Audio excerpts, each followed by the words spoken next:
नमस्कार दोस्तों, स्वागत है आपका अपने YouTube चैनल पर। तो चलिए शुरू करते हैं। अध्याय 3, हमारी बदलती पृथ्वी। क्या आप जानते हैं, एक रंगीन कागज की छोटी सी गोली लीजिए, इसे जल में आधे भरे बीकर में रख दीजिए। बीकर को तिपाई पर रखकर गर्म करें। जल गर्म होने पर आप देखेंगे कि गर्म जल की परतों के लिए साथ कागज की गोली भी ऊपर उठती है और ठंडे पानी की परतों के साथ यह गोली नीचे बैठ जाती है। पृथ्वी की अंदर स्थित पिघला हुआ मैग्मा भी इसी प्रकार गति करता है। शब्दावली: स्थलमंडलीय प्लेट। भूप्रपटी की अनेक बड़ी और कुछ छोटी कठोर असमान आकार की प्लेटें होती हैं, जिन पर महाद्वीप एवं महासागर की सतहें टिकी हैं। पृथ्वी की गतियाँ: अंतर्जनिक बल, बाह्यजनिक बल। स्थलमंडल अनेक प्लेटों में विभाजित है, जिन्हें स्थलमंडलीय प्लेट कहते हैं। आपको यह जानकर आश्चर्य होगा, ये प्लेटें हमेशा धीमी गति से चारों तरफ घूमती हैं, प्रत्येक वर्ष केवल कुछ किलोमीटर के लगभग। पृथ्वी के अंदर पिघले हुए मैग्मा में होने वाली गति के कारण ऐसा होता है। पृथ्वी के अंदर पिघला हुआ मैग्मा एक वृत्तीय रूप लेता है, वृत्तीय रूप में घूमता है, जैसे क्रियाकलाप में दिखाया गया है।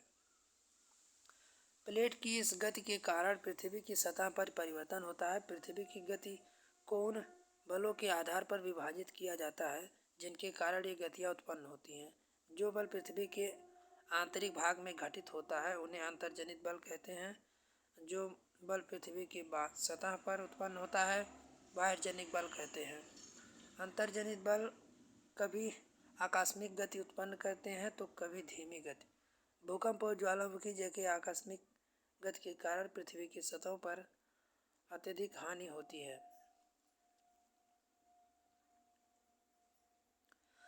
शब्द उत्पत्ति: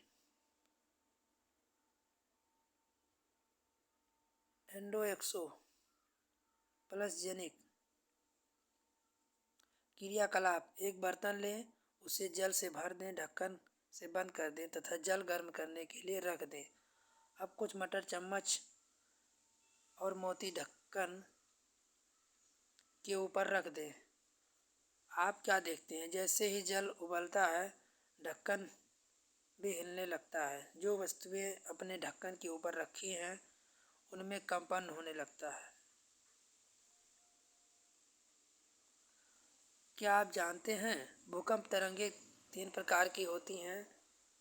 PSL। इन तरंगों के गुणधर्म विशेष कोण से ज्ञात करने का प्रयास कीजिए।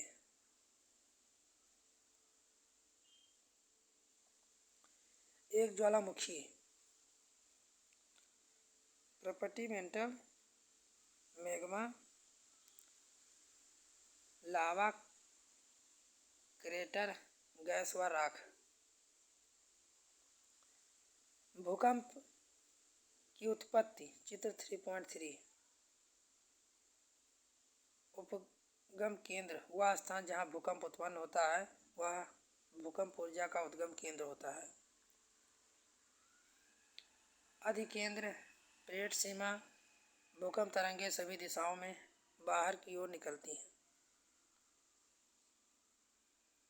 ज्वालामुखी भूप्रपटी पर खुला एक ऐसा छिद्र जिसे पिघले हुए पदार्थ अचानक निकलते हैं। इस प्रकार के स्थलीय प्लेटों की गति करने से पृथ्वी की सतह पर कंपन होता है। यह कंपन पृथ्वी के चारों ओर गति करता है। इस कंपन को भूकंप कहते हैं। भूप्रपटी के नीचे वह स्थान जहाँ कंपन आरंभ होता है उपगम केंद्र कहलाता है। उपगम केंद्र के भू सतह पर उसके निकटतम स्थान को अधिकेंद्र कहते हैं।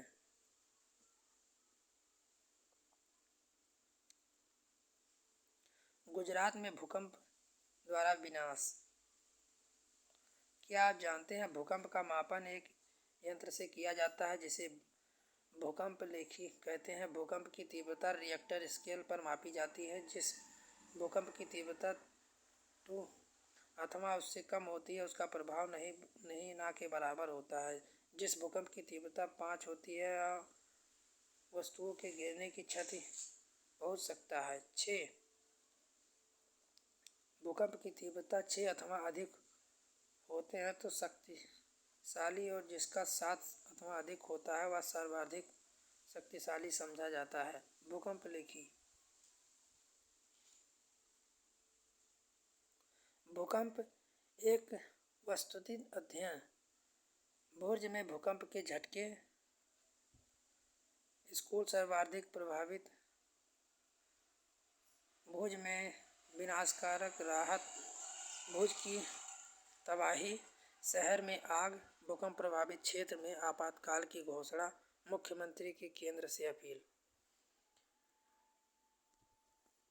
क्रियाकलाप। भूकंप के पश्चात समाचार पत्रों के मुख्य समाचारों के रूप में दिया गया। भूकंप एक वस्तुनिष्ठ अध्ययन पढ़ें। इस घटना को क्रमानुसार श्रेणीबद्ध करें। कल्पना करें यदि स्कूल के समय बीच अचानक भूकंप आ जाए तो आप अपनी सुरक्षा के लिए क्या करेंगे। भूकंप से बचाव की तैयारी।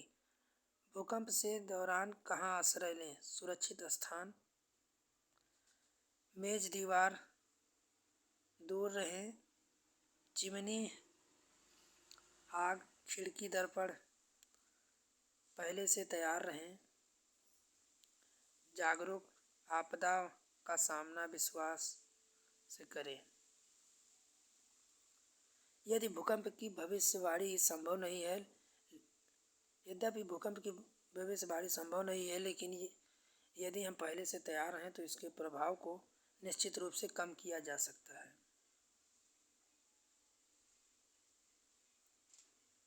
क्या आप जानते हैं विश्व में हजारों छोटे जलप्रपात हैं, जिससे ऊंचा जलप्रपात दक्षिण अमेरिका में वेनेजुएला एंजल जलप्रपात है। यह अन्य जलप्रपात उत्तरी अमेरिका, कनाडा, संयुक्त अमेरिका की सीमा पर स्थित नियाग्रा जलप्रपात है। अफ्रीका में जाम्बिया, जिम्बाब्वे और सीमा में स्थित क्विटेरिया जलप्रपात है।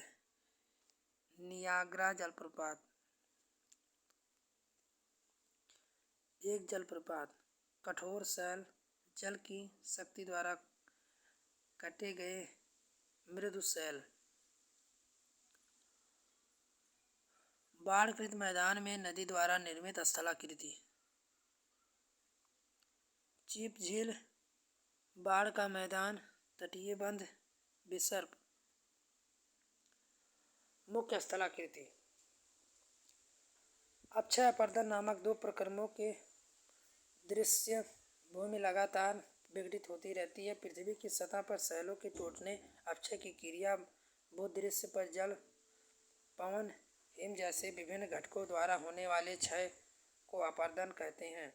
वायु, जल आदि अपरदित पदार्थ को एक स्थान से दूसरे स्थान पर ले जाते हैं और फलस्वरूप एक स्थान पर निक्षेपित करते हैं। अपरदन एवं निक्षेपण के ये प्रक्रम पृथ्वी के धरातल पर विभिन्न स्थलाकृतियों का निर्माण करते हैं। नदी के कार्य। नदी के जल से दृश्य भूमि का अपरदन होता है। जब नदी किसी खड़े ढाल वाले स्थान से अत्यधिक कठोर शैल खड़े ढाल वाली घाटी में गिरती है तो यह जलप्रपात बनती है। जब नदी मैदानी क्षेत्र में प्रवेश करती है तो यह मोड़दार मार्ग बनने वाले लगती है। नदी के इन बड़े मोड़ों को विसर्प कहते हैं। समय के साथ विसर्प लूप नदी से कट जाते हैं, एक अलग झील बनाते हैं, जैसे झील छिप भी कहते हैं। ऐसी मिट्टी एवं पदार्थों के अवसाद कहते हैं निक्षेपण। इससे समतल उपजाऊ बाढ़कृत मैदान का निर्माण होता है। नदी की उत्कर्ष तटों के तटबंध कहते हैं। समुद्र तक पहुँचते पहुँचते नदी का प्रभाव धीमा हो जाता है।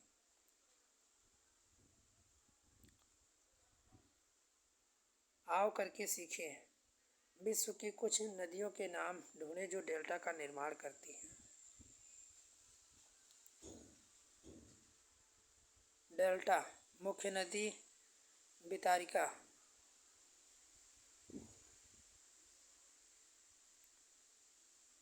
समुद्री तरंगों द्वारा निर्मित स्थलाकृतियाँ, समुद्री गुफा, तटीय मेहराब, स्टेक, हिमनद।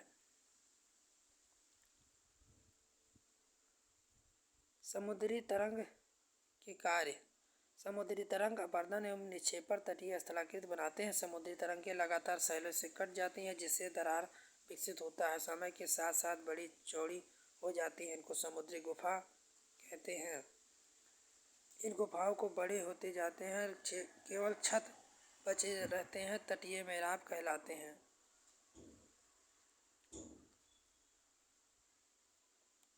हिमनद के कार्य।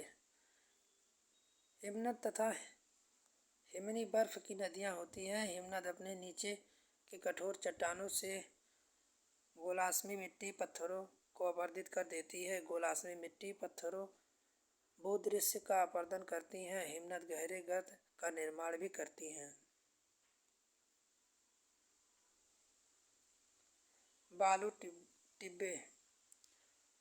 पवन के कार्य। क्या आपने कभी रेगिस्तान देखा है? बालू टिब्बे कुछ चित्र एकत्र करने का प्रयास कीजिए। रेगिस्तान पवन अपरदन निक्षेपण द्वारा प्रमुख कारक है। रेगिस्तान में आप छत्रक के आकार में शैल देख सकते हैं जिन्हें सामान्यतः छत्र शैल भी कहते हैं। अभ्यास। निम्न प्रश्नों का उत्तर दीजिए। प्लेटें क्यों घूमती हैं? बहिर्जनिक अंतर्जनिक बल क्या है? अपरदन क्या है? बाढ़कृत मैदान का निर्माण कैसे होता है? बालू टिब्बा क्या है? समुद्री पुलिन का निर्माण कैसे होता है? चाप झील क्या है? सही टिक करें। निम्न का सही मिलान करें। कारण बताएं। कुछ शैलें छत्रक के आकार में होते हैं, क्यों और कैसे? बाढ़कृत मैदान बहुत उपजाऊ होते हैं, कैसे और क्यों? समुद्री गुफा स्टेक के रूप में परिवर्तित हो जाती है, क्यों और कैसे? भूकंप के दौरान इमारतें गिरती हैं, क्यों और कैसे? क्रियाकलाप। नीचे दिए गए चित्रों को देखें। यह नदी द्वारा निर्मित स्थलाकृतियाँ हैं, इन्हें पहचानिए। बताइए नदियाँ अपरदन एवं निक्षेपण द्वारा दोनों का परिणाम है।